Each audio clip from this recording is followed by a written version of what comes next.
Hey, good morning everybody. It's getting over 100 degrees now in Arizona.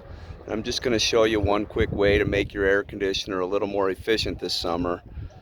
Another good thing while you're up on a roof, this is a rooftop air conditioner, is to check for pine needles and other things that could cause problems on your roof. This is a flat roof, but anyway, we're going to get up here and we're going to clean out the air conditioner.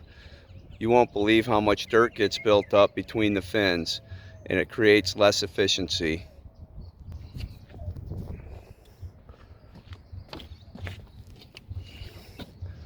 Just grab your hose with the spray nozzle. Make sure you cut off all power to the air conditioner before you start. You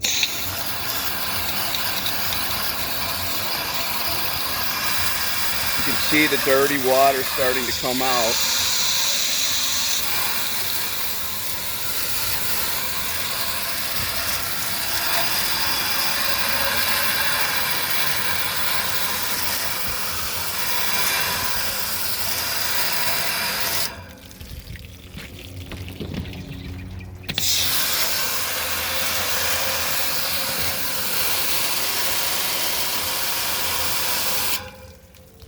It's just a good thing to do every summer to make your unit more efficient.